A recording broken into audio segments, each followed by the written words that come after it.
Una mañana más para pues compartir este desayuno y siempre algún tema arbitral novedoso, interesante. El día de hoy vamos a hablar de la arbitrabilidad objetiva, en específico de una parte del artículo 3, literal C, de la ley de arbitraje, que excluye del arbitraje aquellas acciones que tienen un procedimiento especial y de la acción de inconstitucionalidad que generó el expediente 448-2022 en la Corte de Constitucionalidad. Para eso hemos invitado a los solicitantes de esa acción de inconstitucionalidad, a quien les voy a presentar: Julián Flores, quien es estudiante de Derecho de la Universidad Francisco Marroquín. Bueno, los tres son estudiantes de la Universidad Francisco Marroquín. Julián trabaja en Alta aquí más 4 abogados, donde coincidimos con Julián. Luego está José Andrés Doberti, que trabaja en Legalis, perdón, me disculpo. Y luego tenemos a Luis Andrés Abay, que trabaja en Abay Asociados. Y para contribuir y alimentar el análisis hemos invitado a Elías Arriaza. Voy a presentar muy brevemente a Elías, ahí sacrificando una buena parte de su CV, pero creo que muchos conocemos a Elías bien. Elías es socio de litigios de la firma Consortium.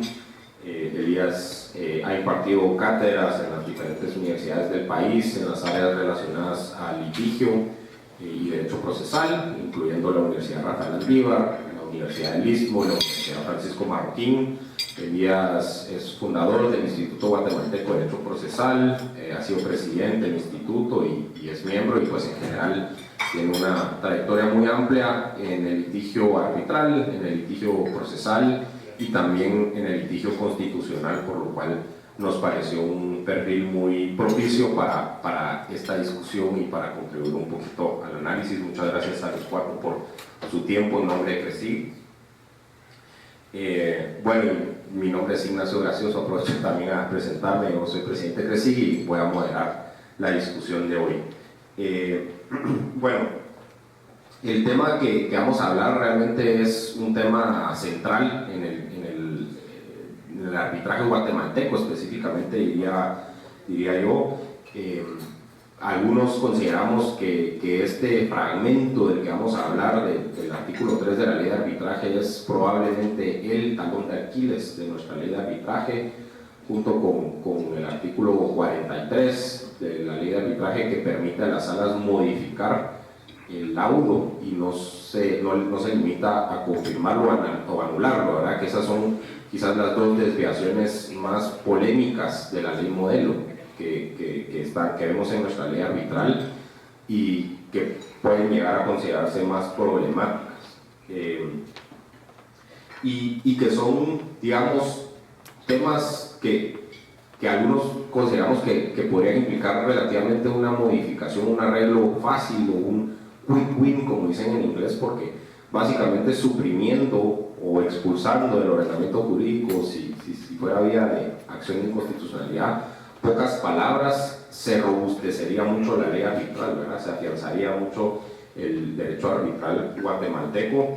Y esto, digamos, este planteamiento o esta posición se ha hecho ver no solo a través de esta acción de inconstitucionalidad, que en mi conocimiento es la primera que impugnó el artículo 3 en su literal C, sino también pues han habido iniciativas de ley que han buscado modificar estas dos normas, ¿verdad? Hay una en específico, la 4802, que es una iniciativa de ley que CRESIG apoyó, y lo digo abiertamente, lo apoyamos hace años en foros, en comisiones de trabajo ante el Congreso de la República, que incluía ciertas modificaciones a la ley de arbitraje, entre ellas estos dos temas, ¿verdad?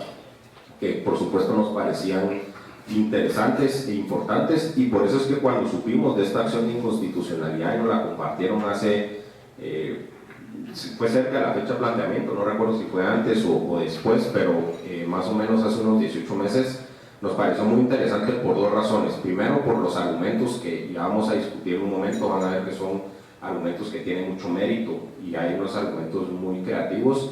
Y segundo, porque nos parecía correcto el efecto práctico que buscaba la ley, que era expulsar esa parte del artículo 3 que excluye el arbitraje de las acciones que tienen un procedimiento específico. Y por eso es que pues, desde el inicio nos pareció una acción pues, muy atinada y muy interesante, y de hecho felicitamos a los estudiantes por el interesante planteamiento. Entonces, 18 meses después, la Corte resuelve esa acción de inconstitucionalidad. No sé si aquí voy a adelantar el desenlace, pero lo declara sin lugar. Y pensamos, ¿verdad?, que era propicio aprovechar un espacio como este para en comunidad arbitrar y discutir el fallo, ¿verdad?, desde una perspectiva técnica, por supuesto, con argumentos y opiniones, y por supuesto que respeto a la resolución. Y para ello es que hemos invitado a este foro para que nos compartan sus perspectivas. Entonces, como hemos estructurado la discusión, es que en primer lugar vamos a darles el espacio a los solicitantes de la acción para que nos expliquen su planteamiento, los argumentos del planteamiento, y también para que nos cuenten un poquito de la resolución de la Corte de Constitucionalidad. Y después vamos a pasar a una fase de preguntas que voy a dirigir a Elías y a los solicitantes, como para ahondar un poquito más en el análisis y la discusión. Y por último vamos a tener un espacio de preguntas al público para que una vez vayan pues, anotándolas aquellos que vayan surgiendo dudas a lo largo del evento. Así que sin más, le doy la palabra a los solicitantes para que nos hagan el favor de presentar el planteamiento y la resolución de la Corte. ¿Sí? ¿Qué tal? Muy buenos días. Veo algunas caras conocidas, pero para quienes no me conocen, mucho gusto. Mi nombre es Plian Flores, y junto con José Andrés y Luis interpusimos esta acción de inconstitucionalidad. Y tal vez previo a entrar en materia y a discutir cuál fue el planteamiento, los argumentos y las consideraciones, no sé, tal vez muchos se preguntarán por qué 3 estudiantes de quinto semestre de la universidad interpusieron una de estas acciones. Y bueno, la verdad es que todo empezó con que varios de nosotros habíamos estado bastante interesados en el arbitraje. Para ese entonces ya habíamos tenido la oportunidad de participar en distintos moot courts y teníamos ese interés por el arbitraje. Posteriormente, en la clase de Derecho Procesal Constitucional, se nos planteó el reto de pues, llevar a cabo una de las acciones que habíamos visto durante el semestre, a cambio de algunos puntos extras. Los 5 puntos extras más peleados de toda nuestra carrera, pero decidimos llevarla a cabo, y precisamente estamos buscando algún tema que nos gustara para poder hacer esta acción, y el que encontramos más viable fue el que venimos a discutir el día de hoy, que es el artículo 3. Durante este proceso, vale la pena mencionar que tuvimos el apoyo de Javier Comparini Cueto, que fue nuestro catedrático de la materia y quien nos estuvo apoyando desde el momento 1 que hicimos el primer escrito hasta el momento que tuvimos la sentencia. Tal vez sobre esto vale la pena mencionar que la interpusimos el 28 de enero de 2022 y fue hasta hace algunos meses, el 30 de agosto de este año, que tuvimos la resolución. Sí, y como Ignacio ya anticipó, pues la inconstitucionalidad versó sobre el artículo 3, numeral 3, literal C de la ley de arbitraje. No es todo literal, sino únicamente la parte que ven resaltada en pantalla, que es el o señal de un procedimiento especial para determinados casos. A esto le denominamos nosotros a lo largo de todo nuestro escrito, y así nos hemos referido a él como el fragmento impugnado. Y de las razones para plantear esta inconstitucionalidad encontramos principalmente 4, que fueron los 4 motivos que vamos a ir desarrollando uno por uno, pero para resumirlos de forma breve, el primero fue que consideramos que el fragmento contravenía el derecho a la libertad contractual. al principio de seguridad jurídica, a la garantía constitucional de razonabilidad y el derecho al arbitraje.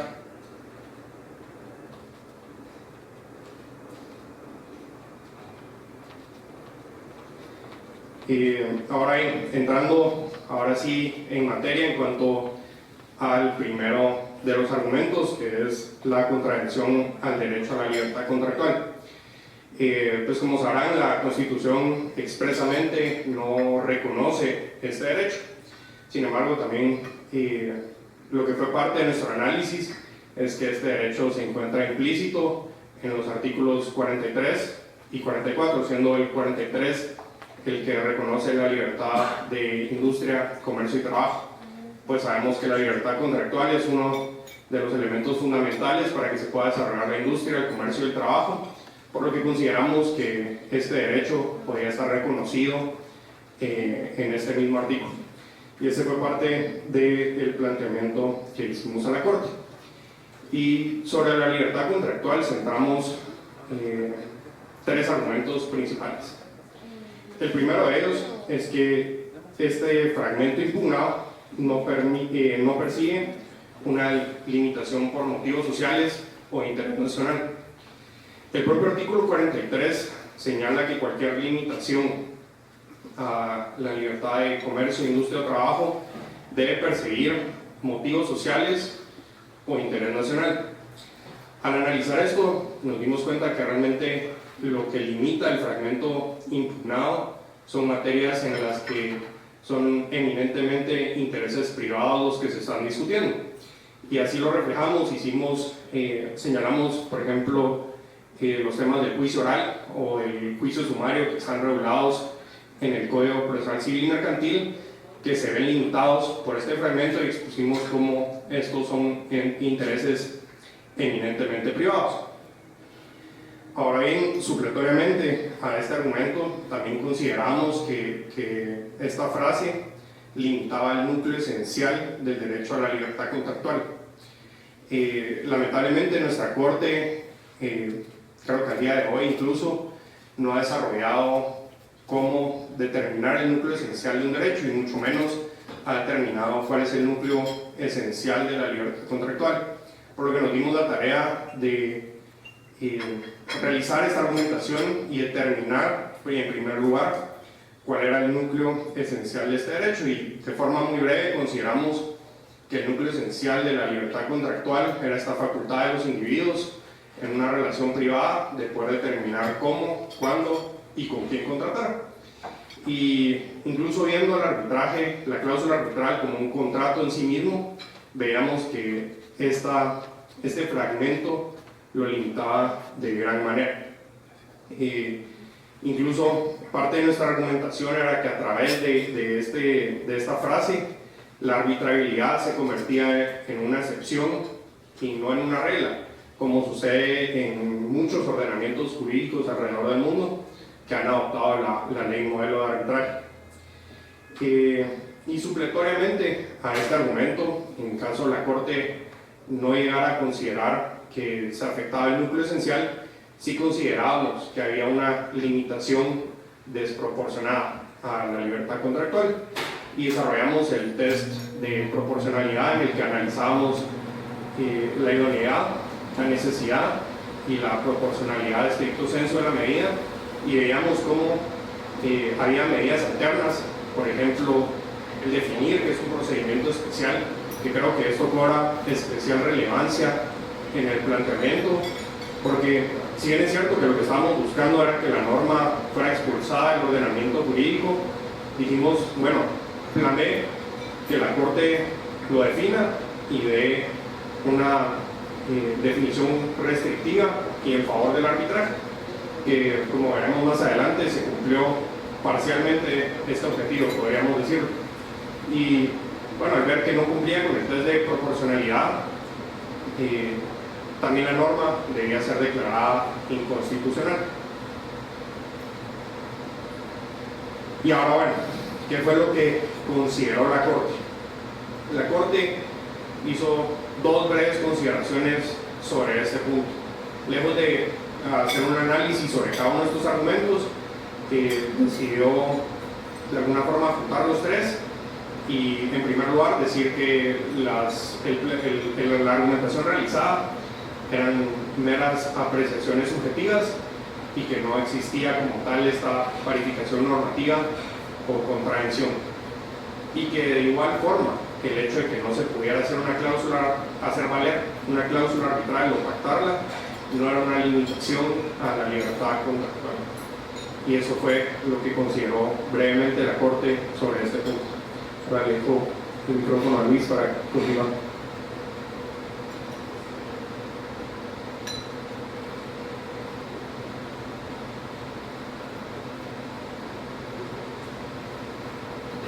Bueno, ahora las razones por las cuales se contraviene la seguridad jurídica, pues primero utilizamos como base el artículo 2 de la Constitución Política de la República de Guatemala. Pues eso estimamos que ese artículo es el que se ve violentado, pues que literalmente impugnado violenta el artículo 2. La seguridad jurídica impone un estándar de 3 bases mínimas que el legislador debe someterse. Estas son inteligibilidad, coherencia y previsibilidad. A nuestro parecer, lo que el estándar que no cumplía el tratamiento impugnado era la previsibilidad y la coherencia. Primero, para la previsibilidad, pues aquí tenemos que entender que la norma jurídica tiene que interpretarse de una forma tan clara que se va a saber cómo es que se va a aplicar la norma por los tribunales de justicia. O sea, es decir, tiene que tener una noción mínima de cómo es que se va a entender esta norma. Entonces, utilizamos eso como base y lo repartimos en dos. Primero, establecimos que la norma jurídica debe tener un clima de estabilidad en donde el ciudadano tenga que saber cuáles son las consecuencias de aplicar la norma, y por el otro lado tenemos que saber cómo se puede interpretar de forma clara y aplicar esa norma. Entonces, por el primero, sabemos que la legislación guatemalteca la verdad es que no define claramente o no respeta una diferencia como se encuentra en la doctrina de qué se entiende por un proceso o por un procedimiento. Y por el otro lado, pues el uso de la terminología procedimiento especial es un término muy ambiguo que el legislador puso en la ley. Entonces la verdad no sabemos a qué nos referimos con procedimientos especiales. Ahí es donde queremos llegar. ¿Qué significa o qué se entiende por un procedimiento especial? Ahí es donde no cumple con el requisito de previsibilidad. Ahora bien, para la coherencia, una de las obligaciones que impone la seguridad jurídica es que el legislador tiene que velar por una coherencia en la emisión de las leyes, es decir, el que el ciudadano tenga confianza en cuáles son las normas que van a regir su actuar. Esto lo vamos a hacer velando porque se cumpla primero con el fin con el que se creó la norma, segundo con el fin, pero con la ley en sí misma donde la norma está emanando, y por último con el ordenamiento jurídico. Entonces, nosotros expusimos dentro de nuestra argumentación que el tratamiento impugnado no cumple con la finalidad de la ley, no cumple con otros preceptos de la misma ley y con todo el ordenamiento jurídico.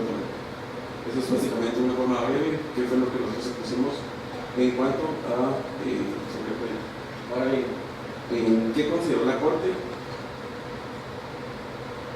Pues primero que nada, nosotros ahora en analizar el fallo, pues creemos que intentaron darnos una respuesta, pero que realmente no se logró llegar a algo. No se abordó para nosotros la pregunta esencial de qué límites hay en el inciso que estamos impugnando. ¿Cuáles son los límites? ¿Dónde llegan esos límites? Sino que ellos más bien nos respondieron con cuáles son los límites de la autonomía de la voluntad, y nos respondieron con el mismo artículo que estamos impugnando. Voy a permitirme la lectura y dice así: en ese sentido, dicha norma debe ser interpretada en su conjunto, pues si bien, como lo refieren los postulantes, establece que pueden ser objeto de arbitraje las materias en que las partes tengan libre disposición conforme a derecho. Esa libre disposición tiene límites, los cuales, de acuerdo con el artículo 3 citado, se encuentran contemplados en el número 3, siendo uno de ellos precisamente cuando la ley regule un procedimiento especial o exclusivo. Esto por razón de que, como lo ha interpretado esta corte en casos sometidos a su conocimiento, existen temas que por su naturaleza, complejidad y posibles efectos deben ventilarse en la vida judicial y de acuerdo a los preceptos legales correspondientes. También, lo último, en cuanto a la seguridad jurídica, nos dieron una respuesta definiendo un procedimiento especial con un procedimiento preestablecido. Entonces, lo mismo es que percibimos que nos dieron un círculo en cuanto a la respuesta. O sea, dijeron que un procedimiento especial es un procedimiento preestablecido. Como lo dijeron fue, dicha frase es claramente comprensible en tanto establece que deviene improcedente el arbitraje respecto de aquellas controversias, asuntos o casos litigiosos que de conformidad con la normativa nacional contengan un procedimiento preestablecido para su conocimiento y resolución. Ahí es donde nos dio la respuesta a qué se entiende por procedimiento especial. Sí, en cuanto a esto, también otro de los argumentos que nosotros decidimos escribir frente a la Corte fue respecto de la razonabilidad, que si bien en algunos casos tiende a considerarse como un estándar que se encuentra dentro de la seguridad jurídica, también nosotros detectamos muchos fallos de la Corte en donde realmente se establecía como un estándar distinto, como un estándar que tenía una acepción jurídica propia. En cuanto a esto, encontramos pues lo siguiente, una definición sumera que da la Corte respecto de qué se tiene que entender y qué se tiene que analizar por razonabilidad. Y la Corte nos dice que este es un estándar mínimo para cualquier precepto legislativo y aplica especialmente en aquellos casos en donde el precepto es una norma restrictiva, porque como todos sabemos, debido a la libertad de acción, la regla general tiene que ser que nosotros sí podemos hacer, solo cuando la ley nos lo restringe. Y cuando la ley nos lo restringe, tienen que ser razonables, tienen que haber razones por las cuales se justifique la restricción.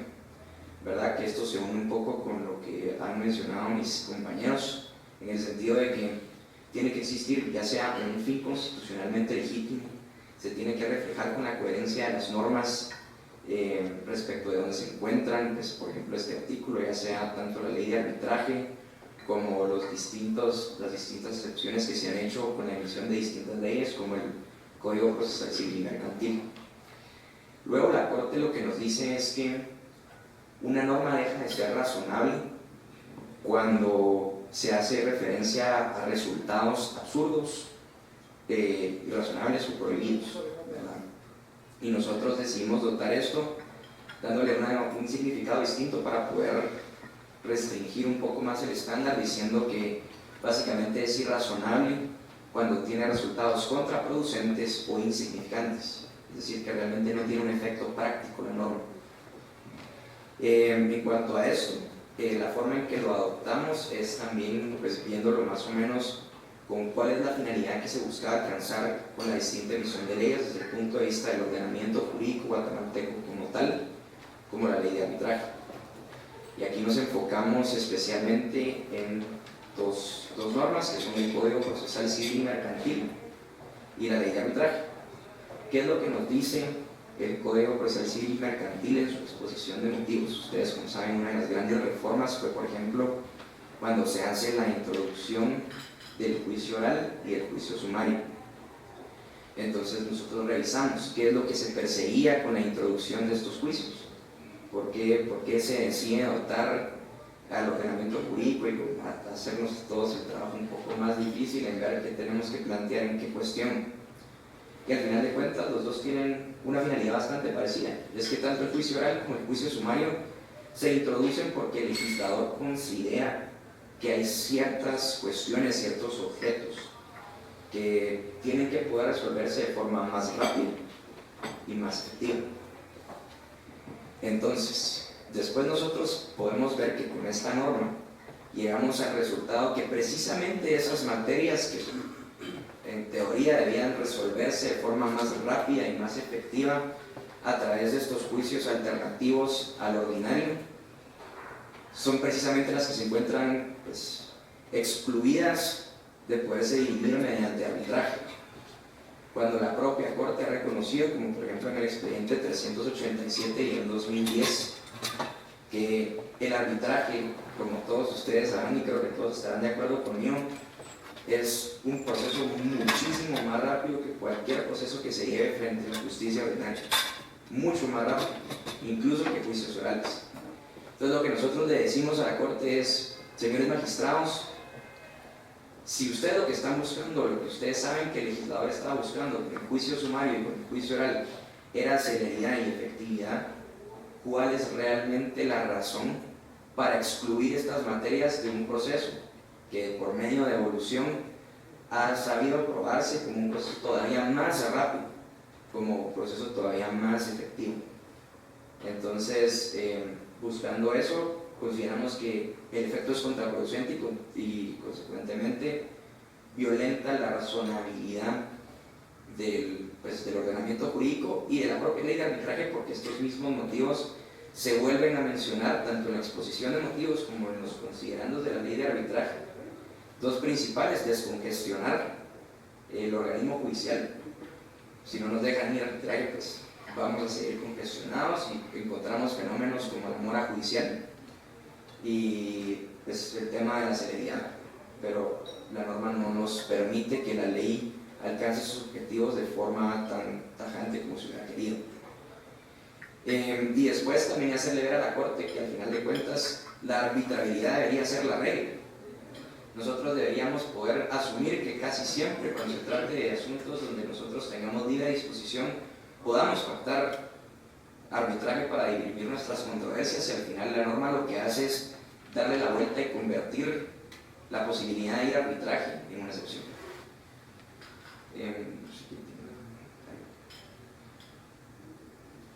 Entonces, aquí lo que nos comenta la Corte es, miren, esto ya lo dijeron en la seguridad jurídica, entonces ya no nos vamos a meter. A mí particularmente, mi perspectiva del fallo o mi consideración del fallo, por supuesto con todo el respeto que yo le tengo a los magistrados de la Corte de Constitucionalidad y a la Corte de Constitucionalidad, no es realmente como, obviamente me hubiera encantado que me la declararan con lugar, eso no es mentira, pero también me hubiera encantado poder ver que la Corte desentrañe más los argumentos. Nuestras preguntas, como decía Luis Andrés en su momento, al momento de analizar lo que dijeron en seguridad jurídica, yo no estaba buscando que la Corte me dijera si nosotros o si la autonomía de la voluntad tiene o no tiene límites. Nosotros sabemos que existen límites de la autonomía de la voluntad, sabemos que existen materias en donde no tenemos libre disposición, pero yo lo que, o por lo menos nosotros lo que buscábamos es que nos dijeran cuáles concretamente y por qué esas. Porque si nosotros nos vamos a ver el último párrafo del artículo 3 completo, no solo el fragmento impugnado, nos pueden decir, porque la Corte en un momento nos dice, entiendan que hay controversias en donde es necesario que nosotros ejerzamos cierto tipo de tutela, por supuesto, en conflictos laborales, en conflictos tributarios, en conflictos penales. Yo no espero que lo podamos resolver por arbitraje. Entiendo que la Corte tiene más o menos una función como paternalista en ese tipo de controversias, porque ellos tienen que salvaguardar el interés público. Pero si se trata de un arrendamiento, quería que la Corte me explicara por qué no puedo, ¿verdad? Entonces, este es un gran ejemplo de lo que fue pasando a lo largo del fallo y cosas que nos hubiera encantado ver. Por ejemplo, no solo que nos dijeran que procedimiento especial es lo mismo que procedimiento preestablecido, sino que nos digan por qué. Desde nuestro punto de vista, algo especial y algo preestablecido es completamente distinto. Entonces, no solo que nos den la declaración, sino que nos expliquen de dónde vienen, ¿verdad? Eso fue algo que nos pasó también pues, con este argumento. Y más allá de eso, que la Corte nos explicara cómo con el resto de incisos no se solventa este problema que ellos ven, ¿verdad? El tema de que hay ciertas cosas que no se deberían por dirimir mediante arbitraje. Si ya tenemos uno que dice que donde no tengamos libre disposición no se puede, ya tenemos otro que dice que en conflictos laborales no se puede, y ya tenemos otro donde dice que donde haya caído resolución, pues recaído resolución firme, tampoco se puede. Entonces, ¿cuál era no entendemos qué es lo que nos hubiera gustado ver, por qué esta prohibición. Después de esto, pues también nosotros nos decidimos poner, como dice Ignacio, un poco creativos y también argumentamos que existía una vulneración al derecho al arbitraje. Esto no, tampoco somos tan creativos, no nos lo inventamos nosotros, existen jurisdicciones que ya dentro de su propia constitución reconocen un derecho constitucional al arbitraje. Y de hecho, como les voy a mencionar más adelante, nosotros no hemos estado lejos. Aquí pues nosotros podemos ver algunas jurisdicciones como el artículo 116 de la Constitución de Colombia y concretamente el artículo 17 de la Constitución de México, que dicen que existe un derecho al arbitraje. ¿Qué implica este derecho al arbitraje? Entre los dos logramos extraer la esencia y se los da a continuación, y es que el derecho al arbitraje implica la posibilidad de acceder a un tribunal arbitral para dirimir cualquier conflicto de carácter civil o mercantil en el que se tenga libre disposición. Es decir, que no existan restricciones como estas que a nuestra consideración son infundadas, ¿verdad? Gran parte del artículo era explicar de dónde nace este derecho al arbitraje desde nuestro propio ordenamiento jurídico, y decidimos en este sentido adoptar cuál había sido la argumentación que habían tenido estos otros países que ya lo reconocen para poder extraerlo de las penumbres de otro resto de artículos. Y tal como se ha mencionado, pues para estos otros artículos, el 17 y el 116, todos empiezan con el libre acceso a tribunales, pero no en el sentido de libre acceso a tribunales como tal, sino el derecho de acción que se encuentra encuadrado dentro del libre acceso a tribunales.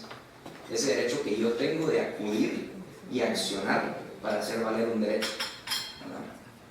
Entonces, después esto se ata con la función jurisdiccional. Lo que nos dice nuestra Constitución en nuestro artículo 203 es que la función jurisdiccional es exclusiva de la Corte Suprema de Justicia y los tribunales que sean reconocidos por la ley. Lo que sucede es que no solo son los tribunales ordinarios los que son reconocidos por ley, porque tenemos una ley de arbitraje y porque tenemos, por ejemplo, un artículo 171 de la Constitución en donde se reconoce y se menciona expresamente el arbitraje. Dicho sea de paso, desde 1921 como un mecanismo alternativo de resolución de conflictos. Sabemos que en ese artículo 171 probablemente se hace más alusión a arbitrajes internacionales de inversión, pero no obsta que se reconoce el mecanismo. Es decir, otro tribunal reconocido por la ley es un tribunal arbitral. Entonces yo debería poder tener el derecho a accionar frente a un tribunal arbitral, sin restricciones que sean excesivas.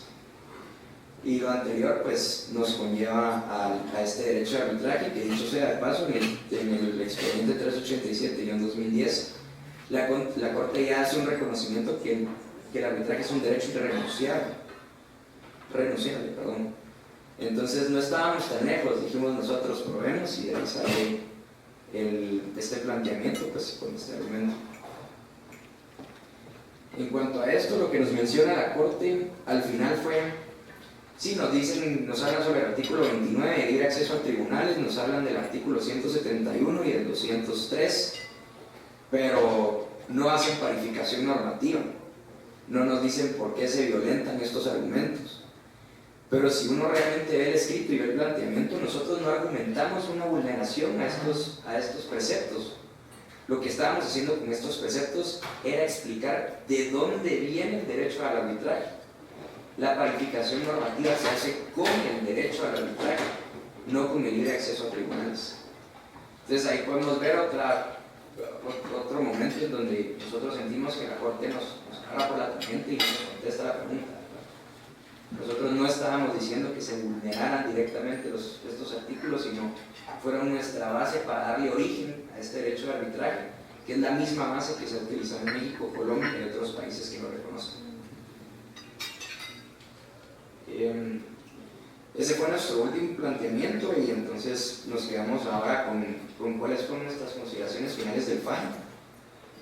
En primer lugar, aunque no nos encante, pues la Corte finalmente nos da una definición de qué es procedimiento especial. Procedimiento especial, nosotros en nuestra investigación vimos que se menciona una vez en todo el ordenamiento jurídico guatemalteco en una ley penal especial. Jamás se define, jamás se dice qué es ni cómo se usa. Entonces, yo personalmente no estoy de acuerdo que especial y preestablecido sea lo mismo, creo que es completamente distinto. Entonces, pero por lo menos ahora sabemos, ¿verdad? Que está un poco atado con la última conclusión. Ahora sabemos dónde estamos parados y esperamos que esto sirva como un impulso para poder fomentar el cambio. Antes no sabíamos, dependía que dijera la corte, qué magistrado nos tocara. Ahora sabemos que el cambio pues, es necesario. También, y esto lo digo con mayor respeto, creemos que es necesario también poder impulsar a nuestros juzgadores en general a poder tener un mayor conocimiento respecto del arbitraje. Esto no lo digo de forma despectiva, lo digo, es normal. El arbitraje nosotros sabemos que es algo relativamente nuevo a comparación con otras jurisdicciones.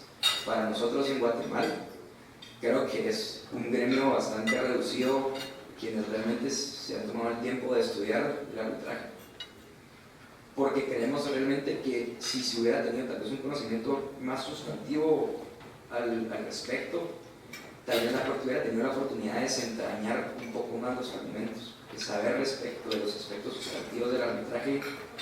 Era una base que nosotros creemos que hubiera sido bastante beneficiosa al final para el país. Y al final, otra de las conclusiones es que creemos que esto es valioso para fomentar espacios para la discusión, porque al final son en estos espacios de discusión en donde nosotros podemos generar un cambio, platicando incluso con magistrados, platicando con letrados, platicando con otras personas que se encargan de ejercer esa función jurisdiccional, para que logren ver las ventajas que tiene este método alternativo de resolución de controversias. Y eso fue nuestro plan. Gracias Luis Andrés, José Andrés y Julián por esa exposición. El fallo, pues yo lo he leído, lo podemos compartir para quienes lo quieran, ¿verdad? No sé si todos ya tuvieron acceso, y pues creo que queda muy claro, digamos, cuáles son los argumentos esenciales. Yo el tema de los argumentos creativos, sí lo decía, pues el derecho de arbitraje, que sé que está reconocido en otras jurisdicciones a un rango constitucional, y también lo decía por creo que lo mencionaba José Andrés, que separaron el estándar de la razonabilidad y hicieron ese un argumento propio separado al argumento de la violación a la seguridad jurídica, que también me pareció, digamos, interesante. Y también, digamos, cosas específicas en los otros argumentos, ¿verdad? El test de proporcionalidad, que es algo que a mí me ha interesado mucho, ¿verdad? De hecho, mi tesis fue de eso. Creo que era propicio para este tipo de casos, y también la explicación que hacía Julián del núcleo esencial del derecho y de esa definición de las penumbras del derecho, que es un concepto un poquito abstracto, no deja de ser interesante, pero que entendemos como las diferentes esferas que tiene un derecho, ¿verdad? Y que el alcance de un derecho no es solo el texto específico, más en una constitución como la nuestra, que le da apertura a otros derechos no expresamente consignados. Antes de pasar, digamos, con Elías a un poquito más de análisis, quería preguntarle a cualquiera de los solicitantes que quiera tener la pregunta, porque sé que es algo que han investigado, que nos expliquen aquí cuál es el contexto de ese fragmento impugnado, de dónde viene, por qué al legislador se le ocurrió introducirlo. Creo que es importante en general conocer el contexto, y también porque le da mucho sustento a otras consideraciones de la Corte. Por ejemplo, cuando hacen el test de proporcionalidad, lo primero es establecer si hay un fin legítimo. Entonces, ¿cuál es ese posible fin legítimo o fin constitucionalmente permitido que buscaba el legislador? Y también, digamos, realmente es importante para todos los argumentos partir de cuál es la intención o cuál es el interés estatal que se está protegiendo al imponer una restricción, porque sabemos que toda restricción importa el deber estatal de justificar esa limitación a la cara del otro bien público que se quiere defender. Entonces, cuéntenos en su investigación de dónde surgió, a quién se le ocurrió y cuál pudo haber sido la justificación para incluirlo, derivado de modo de que es una desviación de la ley modelo.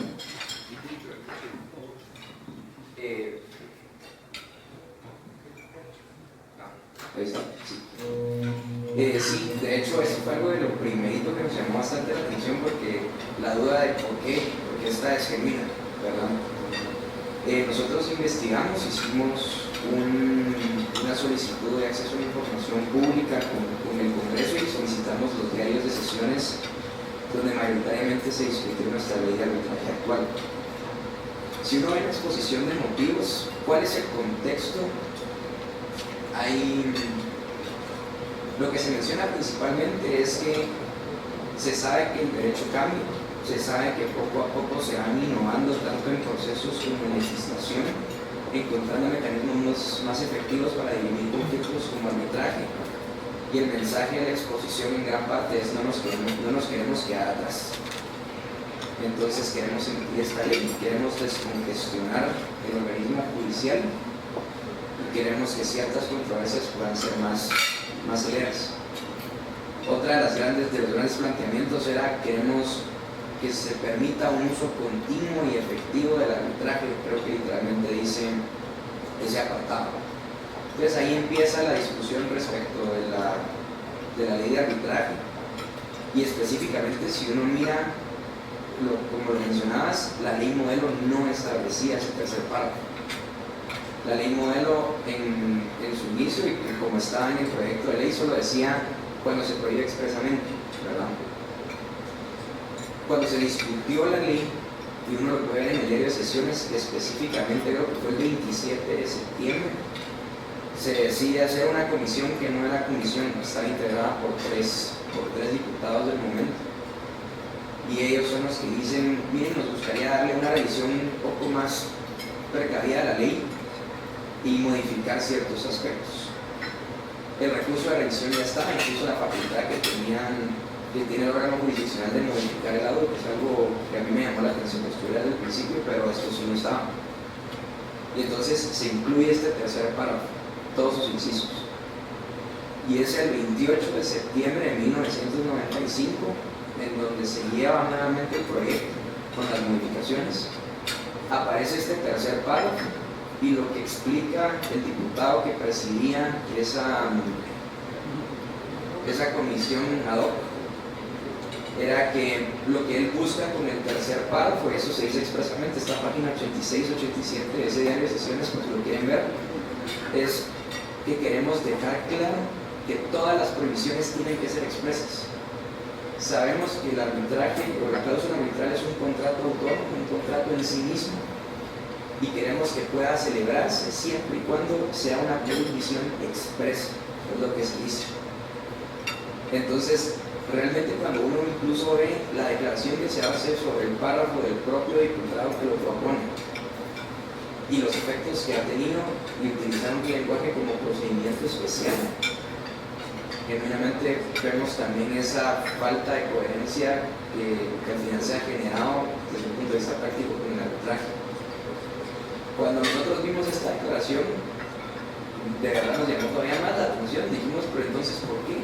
¿Por qué agregar este fragmento impugnado?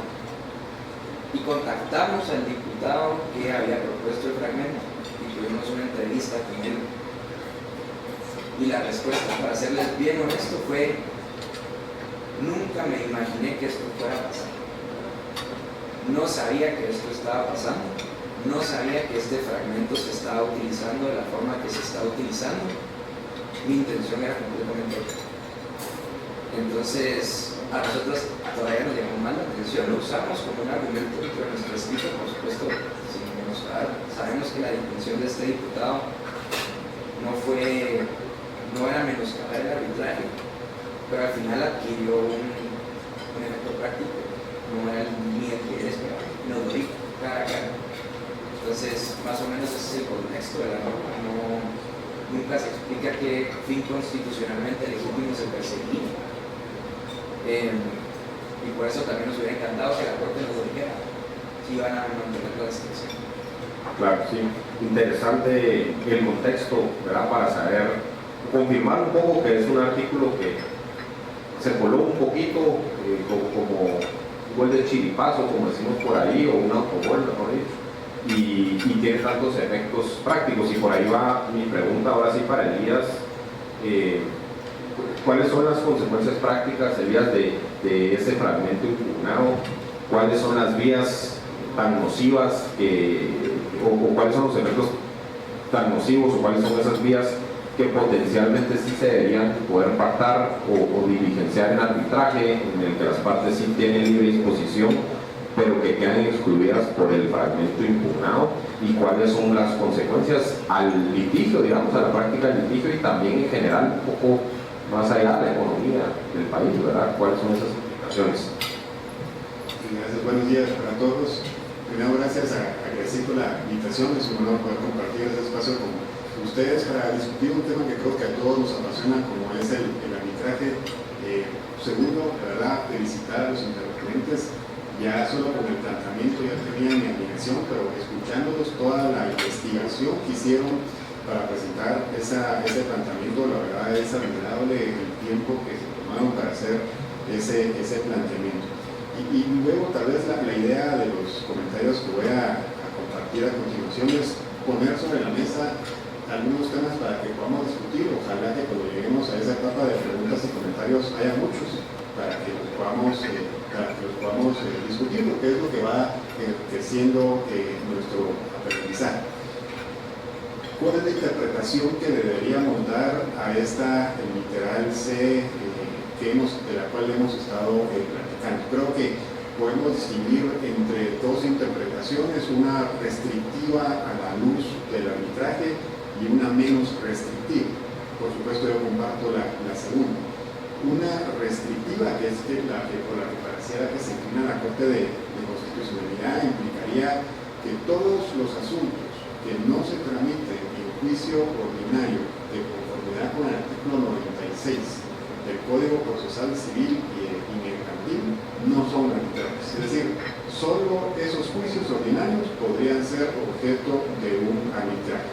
Esto querría decir que toda la materia que se conoce en juicio sumario y juicio oral sería no arbitrable. Para efectos prácticos, recordemos algunos de los temas de arrendamiento, entrega de bienes muebles, rendición de cuentas, asuntos de menor cuantía, división de la cosa común, que solo escuchar esos temas, pienso yo que la mayoría se me viene a la mente, son asuntos que deberían de poderse someter a un arbitraje, que perfectamente se podrían resolver en un arbitraje. Los únicos temas que creo yo que se salvan, por así decirlo, que sí se tramitan en juicio oral o en juicio sumario, son aquellos para los cuales la ley estableció una norma específica diciendo si es arbitrable a pesar de que se tramita en juicio sumario o en juicio oral. Me refiero, por ejemplo, al 1039 del Código de Comercio, recientemente, gracias a Dios, recientemente reformado. Antes de ello, la interpretación que le dio la Corte de Constitucionalidad en varias sentencias era que los asuntos que se sometían, que se conocían con base en el Código de Comercio, no podían ser objeto de arbitraje. No sé si recuerdan ustedes, más o menos entre el 2010 y 2015, hubieron varias sentencias que decían que los asuntos societarios que son complejos, y aquí utiliza ese término que no me gusta y ya lo vamos a practicar, pero que los asuntos complejos societarios no podían conocerse en un arbitraje, sino únicamente aquellos temas relacionados con el giro de la sociedad. Luego se reformó el artículo y entonces ya cambió de forma expresa lo que dice la norma, y entonces dice cualquier asunto regulado en el Código de Comercio sí es arbitrable, salvo que expresamente se indique lo contrario. Escuchando esa importante investigación con el diputado, pareciera que era la intención con ese numeral 3. Esa sería la interpretación más restrictiva de esta norma. Y una interpretación menos restrictiva sería de buscar qué procedimientos son los que quedan excluidos del arbitraje por necesitar o por ameritar de una... ¿Alguien que ¿Qué procedimientos ameritarían una intervención judicial que puede estar fuera del alcance de un tribunal arbitral? A mí se me vienen a la mente dos, y no es que esté de acuerdo con que sea materia no arbitrable, simplemente que sería la interpretación más adecuada. 1, 2, 3 y 1, 1. Va a ser otro evento también. Es de la corte.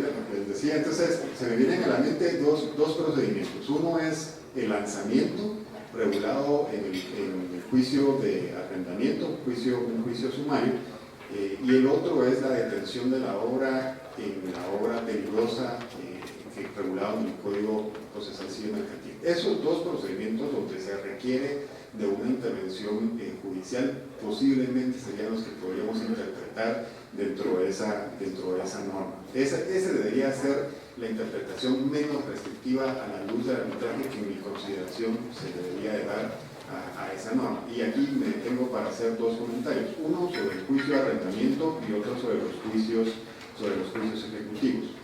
En el juicio de arrendamiento pensaría que no todas las controversias relacionadas con el juicio de arrendamiento deberían de quedar excluidas del arbitraje con base en esta norma. ¿Por qué? Porque no siempre la pretensión dentro de un juicio sumario de arrendamiento va a ser la de desocupación. Hay otras controversias que deben de tramitarse en el juicio sumario de arrendamiento que no es el de la desocupación. Por ejemplo, si el arrendante ya obtuvo la posesión ya obtuvo la posesión del inmueble, lógicamente ya no le va a interesar la desocupación, pero puede ser que todavía haya una disputa. Ahí vamos viendo si nos permiten continuar. Pero en cuanto al pago de las rentas, puede ser también una disputa en cuanto a una indemnización, daños que se hayan ocasionado al inmueble o al incumplimiento de cualquier otra obligación de la cual se genere una consecuencia económica. Esta materia sería perfectamente arbitrable, es asunto que perfectamente se puede conocer en un arbitraje. Y en cuanto a los juicios ejecutivos, tengo ya la experiencia de un caso que hemos estado tramitando o discutiendo la arbitrabilidad del asunto por 4 años. Empezó en el tribunal arbitral, por supuesto resolvió de forma pronta, luego se acudió judicialmente, aquí hubo una primera resolución, la otra parte presentó amparo, en primera instancia, segunda instancia, le ordenaron al juez volver a resolver, el juez volvió a resolver, vamos ahorita por el segundo amparo y todavía no hay una resolución definitiva en cuanto a si el tema es arbitrable o no. Y en esta investigación, aquí también lamentable ese criterio de la Corte de Constitucionalidad, porque pareciera que lo que la Corte nos dice es media vez exista un título ejecutivo, el asunto no se puede someter a arbitraje. No estoy de acuerdo con ello. Es decir, aquí hay que separar la pretensión de ejecución de una pretensión declarativa. La pretensión de ejecución, sí, totalmente de acuerdo, eso no es materia de arbitraje. Si se tiene título ejecutivo, el acreedor perfectamente puede acudir a un juicio ejecutivo, pero esto no quiere decir de que sobre la misma relación jurídica entre las partes que dio origen al título ejecutivo, también surja una controversia con una pretensión declarativa. Respaldo eso el propio artículo 335 del Código Procesal Civil Mercantil, que dice lo que se resuelva en el juicio ejecutivo, expresamente lo indica, no causa cosa juzgada y se puede revisar en un juicio ordinario posterior. Entonces sí puede derivarse un juicio de conocimiento sobre esa relación jurídica.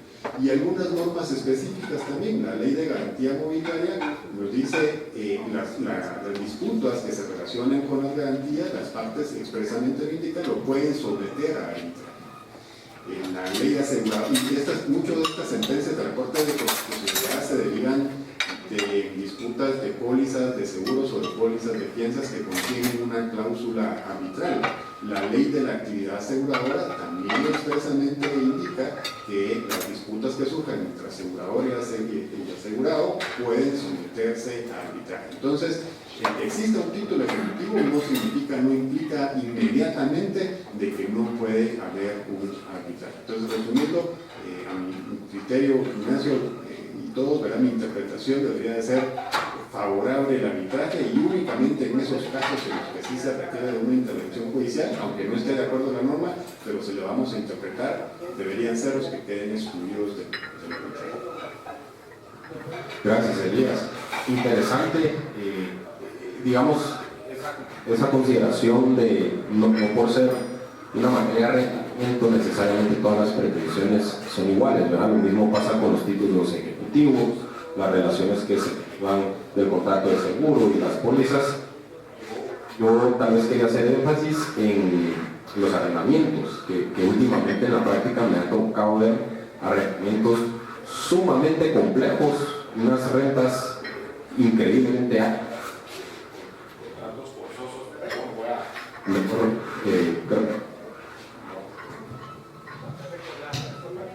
Gracias, sí, este está mejor. Contratos de largo plazo sumamente complejos que implican también un contrato de obra dentro del contrato de arrendamiento, es decir, el arrendante es un build to suit, ¿verdad? Es arrendante, pero es constructor y tiene que desarrollar una obra específica a las necesidades del arrendatario, y son rentas muy altas y son contratos de largo plazo. Yo digo, estos contratos no solo no deberían de estar excluidos, sino específicamente para estos contratos complejos es que existe el arbitraje, y creo que esa acotación en que no todas las materias, porque se relacionen a un título ejecutivo o porque se relacionen al arrendamiento, necesariamente deben de estar excluidos, aunque a mí sí me da miedo meter una cláusula arbitral a un arrendamiento, para ser franco, de hecho lo trato de evitar.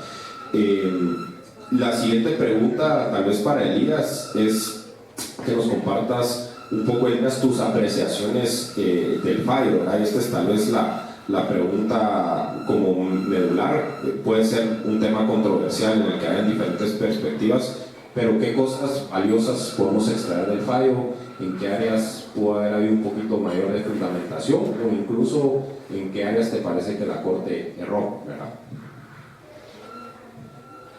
Y solo para cerrar el tema de los contratos de arrendamiento, coincido, ¿verdad? Porque cuando es asesoría y nos preguntan, ¿podemos incluir una cláusula arbitral? Pues el miedo que nos da es pasarnos años discutiendo si el tema es arbitrable o no, para ya entrar al fondo de la discusión. Entonces, coincido.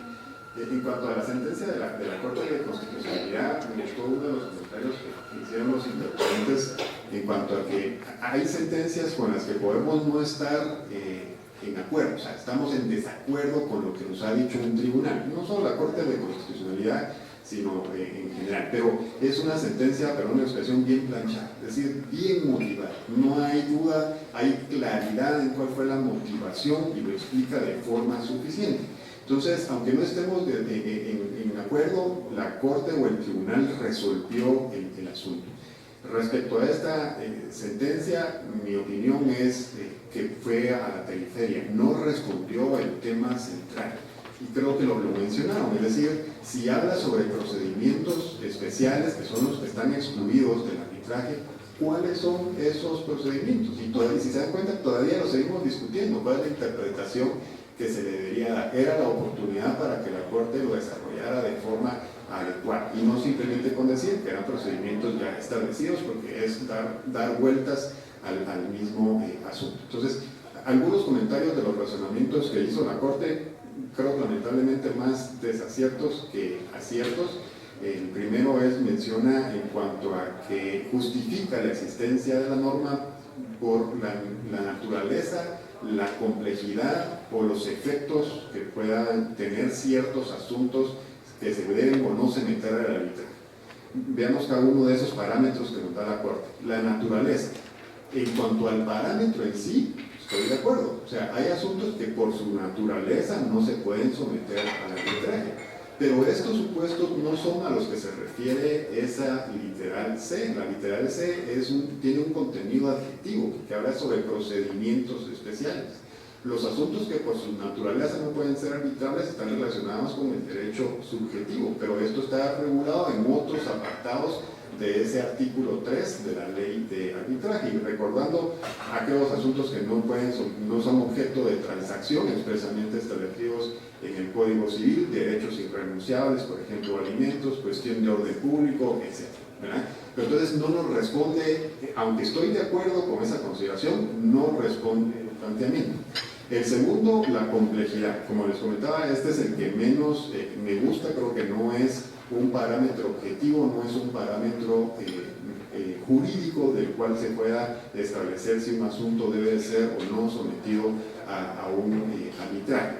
Y si nos vamos a la realidad, con todo el respeto, porque tenemos magistrados y jueces excelentes, pero la realidad de nuestros tribunales es que tienen un alto volumen de casos y no son especializados, es decir, nuestros tribunales conocen de todos los asuntos civiles y de todos los asuntos mercantiles, y en los asuntos civiles cuestiones de propiedad y cuestiones de contrato, y en la realidad que nos encontramos, el desarrollo que han tenido los contratos ya amerita una especialización. Igual sucede con los temas mercantiles, conocen de temas societarios y de todos los contratos fideicomisos, que no me dejarán mentir, ya necesita una especialización. Y nuestros jueces conocen de todos esos temas, de temas marcarios, etc. Entonces, pedirles una especialización realmente es muy difícil, aunque, como repito, habrá magistrados y jueces muy preparados que en verdad estudian los casos. Lo ideal sería por lo menos separar la competencia civil y la competencia mercantil, y de hecho tener juzgados especializados, juzgados que únicamente tramiten ejecuciones, juzgados que tramiten únicamente concursos, que se tramiten únicamente cuestiones marcarias, que no es imposible. En otras jurisdicciones existen estos juzgados, nosotros no los tenemos, y creo que esa es una de las ventajas del arbitraje. En el arbitraje sí se puede, aunque no es garantía, pero existe mayor posibilidad de poder conformar un tribunal integrado por personas especializadas en la materia que se está sometiendo a su conocimiento, un tema de energía, un tema de fideicomisos, etc. Entonces ese parámetro de complejidad realmente no es adecuado. El otro que nos menciona es por los efectos que puede tener. ¿A qué se refiere la Corte con los efectos? Es decir, sabemos que la ejecución de lo resuelto en el arbitraje va a ser competencia de un tribunal judicial, no del tribunal arbitral, por lo que tampoco es algo que nos sirva para conocer qué asuntos son arbitrables y cuáles no son arbitrables. Luego pareciera, y creo que el planteamiento no era por esa línea, pareciera que toman una actitud defensiva a la Corte del organismo judicial y dice no puede justificarse para soslayar o desatender la importancia de la actividad judicial, ¿no? O sea, se reconoce esa importancia de la actividad judicial, pero nuevamente eso no quiere decir, no implica que el asunto no deba ser sometido a un arbitraje.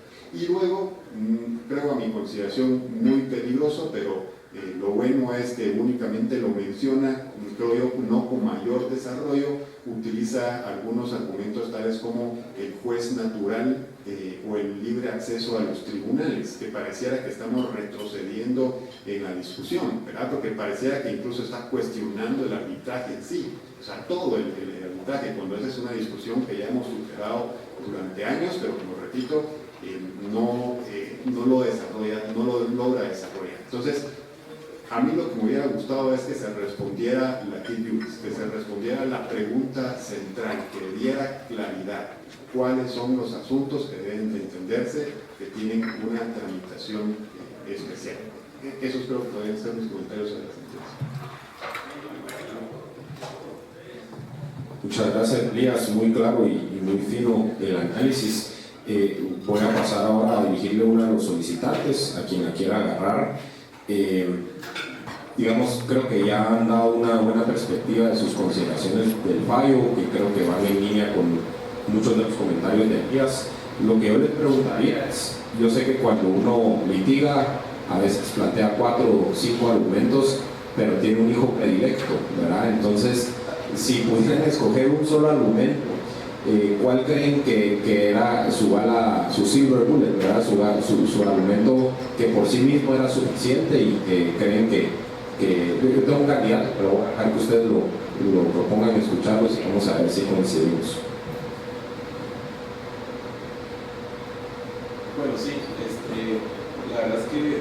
con Julián y con José tuvimos ahí nuestras discusiones respecto a cuál era nuestro argumento principal, el más fuerte. Sin embargo, siempre vimos que los 4 argumentos que nosotros establecimos fueron casi que como una escopeta, a ver cuál nos podría nosotros trabajar, pero siempre con uno más poderoso. No escopeta, sino metralleta. Y a mi consideración, creo que podemos tener un par de discrepancias entre José y Julián, pero creemos que el argumento más fuerte para nosotros fue seguridad jurídica. Principalmente por el resultado que tuvimos nosotros en el fallo, pero en el argumento de seguridad jurídica, nosotros no solo lo establecimos en la Corte en un plano teórico de a qué nos referimos con la violación del principio de la seguridad jurídica, sino que también les dimos ejemplos fácticos, prácticos respecto a qué nos referimos en qué es lo que se está fallando, cuáles son los límites que nosotros vemos. Por ejemplo, muy bien lo mencionarías en cuanto al artículo 9 del Código de Comercio, ahí establece una vía sumaria, pero también nos establece el tema del arbitraje. Entonces, ahí vemos una incongruencia entre el ordenamiento jurídico. Luego, también vemos cómo es que las Cortes en Guatemala han aplicado de forma incoherente que se entiende por procedimiento especial. La primera es cualquier procedimiento específico que se señale como un asunto terminado. La segunda es cualquier procedimiento sobre el cual un tribunal tenga competencia exclusiva. Y la tercera es cuando existe una ley idónea dentro de la jurisdicción ordinaria para un asunto determinado. Entonces no es como que nosotros podamos tener una línea jurisprudencial en donde veamos por dónde va encaminado, que se entiende por procedimiento especial, sino que hemos tenido en varias ocasiones diferentes significados de cómo se entiende por procedimiento especial. Le dimos a entender la Corte cuáles son las diferentes limitaciones prácticas en las que pues no sabemos a dónde llegar. Entonces creo que seguridad jurídica era nuestro argumento más fuerte. Muchas gracias. Voy a pasar ahora a la pregunta final con Elías. Tenía un par de preguntas más preparadas, pero siempre nos pasa afortunadamente lo mismo, que creo que es buena señal que se nos queda corto el tiempo, y sí quiero apartar un espacio para preguntas del público, porque sé que también todos tenemos otros compromisos. Entonces, Elías, una pregunta doble, aprovechando el cierre, la misma pregunta, ¿verdad? ¿Cuál era para ti el argumento más sólido? Y tal vez solo como para concluir antes de abrir el espacio, ¿dónde nos deja esta sentencia? Si en tu opinión nos aclara o en lenguaje de los solicitantes nos da más penumbras. Sí, y ojalá que generen, como decía, muchas preguntas, y no solo preguntas, sino también comentarios, ¿verdad? Porque eso, como repito, es lo que enriquece. Yo creo que el argumento que más fortaleza tenía, el que más me convence, es el de la seguridad jurídica.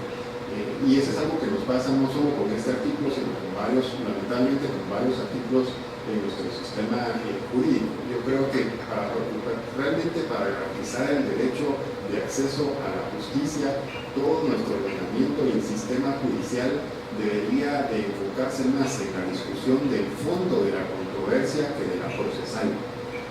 La realidad es que nos dedicamos años en estar discutiendo temas procesales, si procede revocatoria, si procede nulidad, si procede proposición, este tema de la arbitrabilidad en lugar de resolver el fondo del asunto. Y realmente las partes que están relacionadas con la reclamación no se van a quedar satisfechas hasta que se conozca el fondo del asunto. O sea, lo peor es que una reclamación termine por un tema procesal que la Corte o el Tribunal ha dicho que no se planteó de forma adecuada, que no se utilizó el recurso adecuado y que por tema de caducidad o prescripción ya no se pueda seguir discutiendo. Eso creo que es lo peor, porque estamos negando justicia. Entonces, el sistema jurídico debe hacerlo suficientemente claro para que no haya duda cuál es el planteamiento, cuál es la vía que debemos de seguir y podernos enfocar en esa discusión de fondo.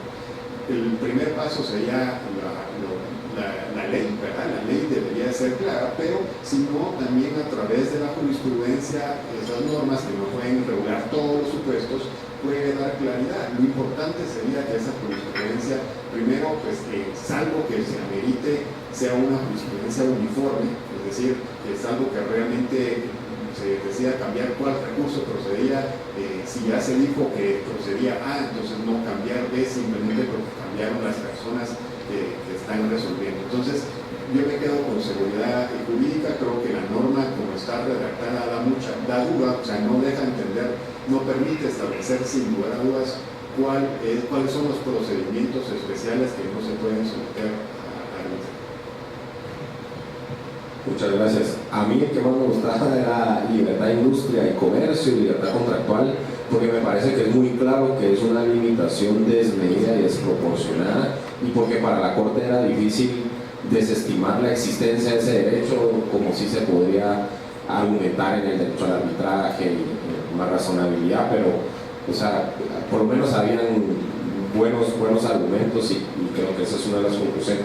Ahora sí quisiera pues abrir el espacio, si levantan la mano, por ahí se acerca Marisol a la pregunta, y gracias a Marisol y a Brandon por atender los temas técnicos.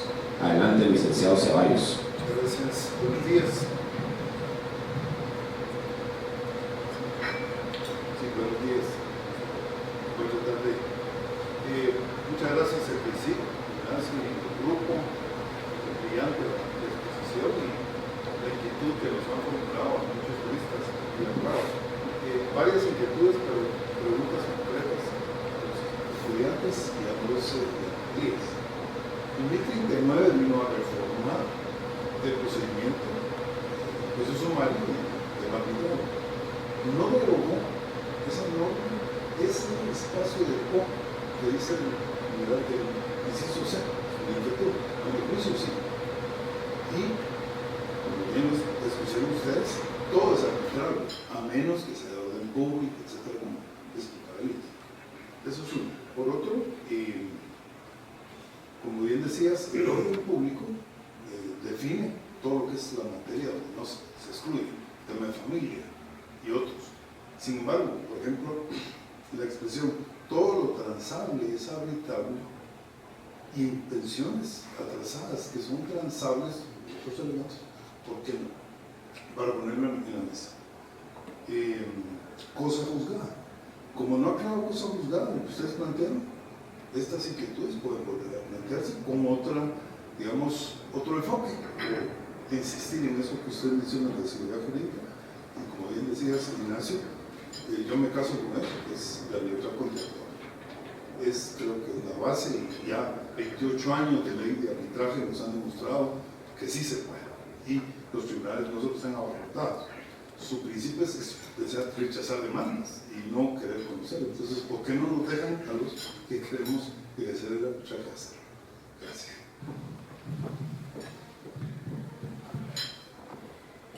Gracias. ¿Quiera tomar Julián? Bueno, sí, justamente cuando estábamos haciendo la investigación para hacer este planteamiento, vimos este giro jurisprudencial de la Corte pre-reforma del 1039 y post-reforma del 1039. Aunque pareciera que de forma tácita, pudo haber quedado derogado este fragmento, creo que en la práctica no es algo que se esté dando, salvo para la materia exclusivamente mercantil, pero como estábamos viendo, por ejemplo, en contratos de arrendamiento y lo que está pactado dentro del juicio oral o juicio sumario en el Código Procesal Civil y Mercantil, pareciera ser que no existe esta derogación implícita que vendría por el 1039. Y justamente con eso, abordando la siguiente pregunta, es que siempre van a haber temas, y ha sido reconocido internacionalmente, incluso la ley modelo y los grandes doctrinarios están de acuerdo en que hay temas que por esta tutela particular del Estado no deben poder ser arbitrables, y creo que ahí podría entrar un poco el tema de la transacción y los alimentos atrasados, que de igual forma queda superado por el resto de prohibiciones que contiene el artículo.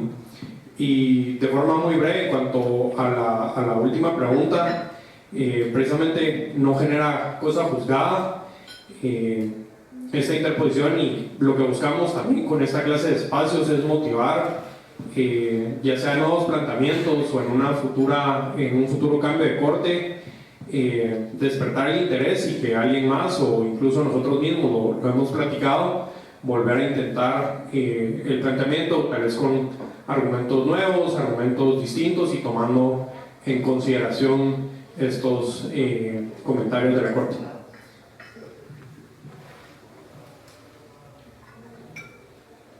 Sí, ¿no? Yo estoy con Ignacio también con el argumento, o sea que, pero no es para pelearme con nadie. Tal vez, ya lo mencionaron un poquito lo que quería plantear, y es el 1039, los arrendamientos mercantiles, porque pues, no cabe duda que hoy en día, por lo de la teoría del negocio mixto, los arrendamientos mercantiles son, me atrevería a decir que tal vez hasta son más que los arrendamientos de pura naturaleza civil, pero es un contrato mercantil, pero a la vez está el sumario que dice las cuestiones de arrendamiento. ¿Cómo tal vez alguien pudiera profundizar un poquito de qué piensan específicamente de estos contratos, arrendamientos mercantiles, de por qué no tendrían que ser arbitrables si tenemos una norma en el Código de Comercio que dice los contratos mercantiles, por favor, sí, por arbitraje sí, y después el otro que nos dice sumario mercantil?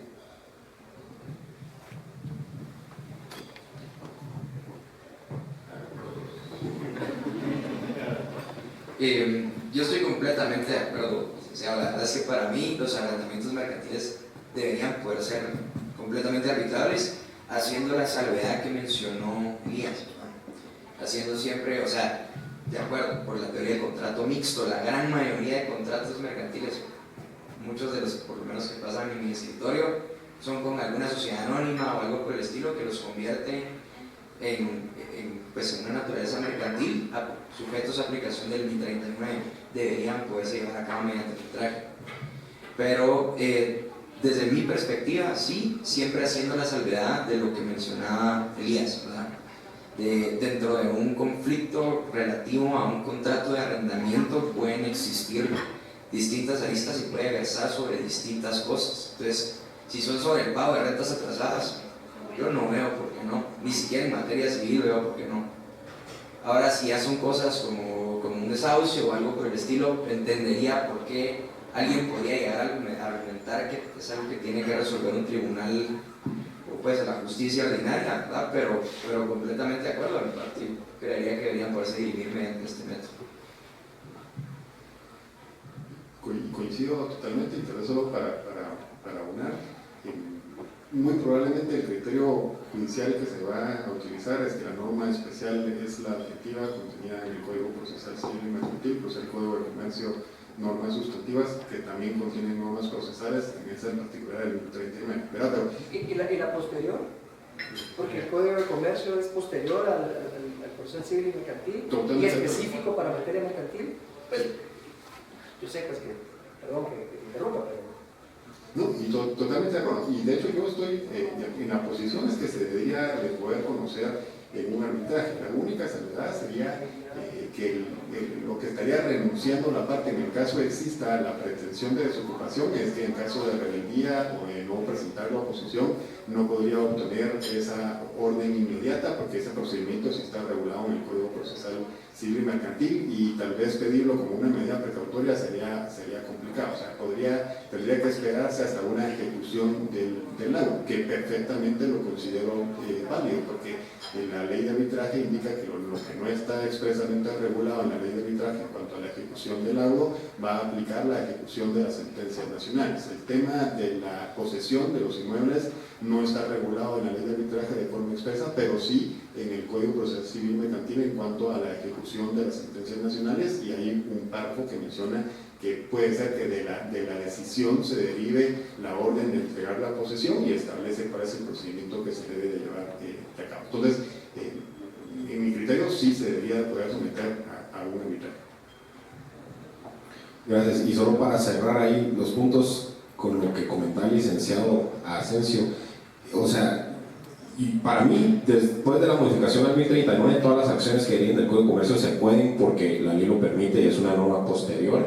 Y alguna vez hicimos un ejercicio con un estudiante que hizo sus prácticas en la oficina de justamente lo que levantaba, qué pasa si hay una norma especial, que puede ser la ley de arbitraje, pero hay una norma posterior, y encontramos una sentencia de la Corte de Constitucionalidad que dice que eso se llama la doble antinomia, y que en caso de doble antinomia prevalece la norma posterior, porque es, digamos, la voluntad más reciente del Congreso. O sea que les dejo la consideración, que me parece un argumento relevante. Y le cedo la palabra al licenciado Arauz, que tenía una pregunta o un comentario. Sí, muchas gracias. Más que pregunta, un comentario. Primero quisiera felicitar a los, quiero decir muchachos, pero creo que son futuros abogados también, por este esfuerzo y esta iniciativa de plantear esta inconstitucionalidad. Yo creo que la academia debe ir aportando ya este pensamiento crítico, porque ustedes son los futuros, el futuro nuestro aquí en el Foro de Abogados, y creo que eso va a dar muchas luces. Yo les diría que no se sientan incómodos con un fallo de la Corte en este sentido, sino todo lo contrario. Yo creo que es la punta de lanza de un análisis y un ejercicio que debería hacerse mucho más profundo. Aquí hemos oído hablar del tema de los arrendamientos y otro tipo de cosas, y lo cierto del caso es que lo que nosotros pensábamos que el arbitraje iba a venir a descongestionar todo el tema judicial, que aún todavía es complicado y se sufre muchísimo. La idea era que el arbitraje nos permitiera entrar a esas áreas en donde pudiéramos encontrar un juicio rápido, justo, y que obviamente hay los mecanismos de revisión, y no quiere decir que no se puedan dar. Pero yo creo que este ejercicio es muy interesante y muy importante que lo sigamos haciendo, porque creo que tiene muchas aristas de análisis. Hay que tener en cuenta que tenemos leyes en el tiempo que hay que ir relacionando, ¿verdad? Creo que diputados del Código, pues así en el cartel ya no vamos a encontrar, creería yo, como para preguntarles qué pensaron en algún momento. Pero yo los insto a que sigan trabajando en eso, y los felicito, y solo una petición, si es factible. Yo, escuchando los argumentos de los interponentes, me parece que creo que la sentencia de la Corte debe haber sido no una de esas sentencias típicas de rechazo de la inconstitucionalidad, sino que debería haber sido una sentencia mucho más de fondo, de estas nuevas atípicas que estamos acostumbrados a ver ahora, donde hubiera habido un análisis mucho más a fondo y aclarar algunas cosas. Y mi petición va en torno a que si es posible tener el planteamiento de ustedes en la interposición, que creo que ahí podría darnos muchas luces para el ejercicio. Y los felicito. Gracias. Sin duda, yo en lo personal se la comparto, y a cualquier otro que la quiera con gusto solo me comenta. Licenciado Juárez, y que levantó la mano. Adelante. Muchas gracias. Yo quisiera, en primer lugar, igual que Jorge, felicitarlos a estos chicos. Yo sí les digo chicos. Es que para mí chicos es todo el que tenga menos edad que yo, entonces ahora les digo chicos. Tuve el gusto de darles clases a estos chicos el año pasado, y entonces me siento muy orgulloso del trabajo que hicieron, de verdad. Mis felicitaciones, les auguro muchos éxitos profesionales, alumnos muy inquietos. Y puntualmente me llama la atención un punto que tocó José Andrés en relación al artículo constitucional que señala que se ejerce la jurisdicción por la Corte Suprema de Justicia, los tribunales y los tribunales que establezcan las leyes. Y entonces ahí pues está la ley de arbitraje Y entonces supongo yo que ustedes argumentaron que los tribunales arbitrales ejercen jurisdicción.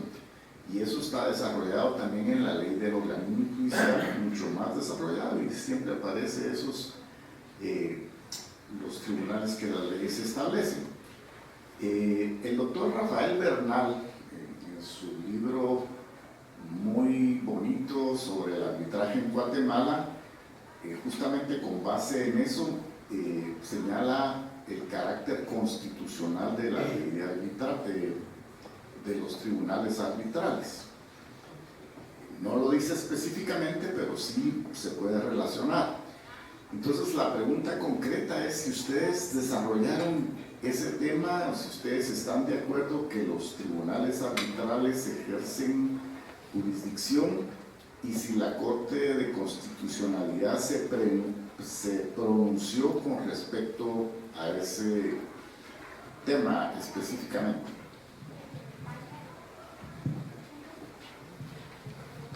Muchas gracias, licenciado. La verdad es que sí fue uno de los argumentos precisamente que nosotros decidimos plantear dentro del escrito como tal. Nosotros hacemos ver nuestra posición, para nosotros sí.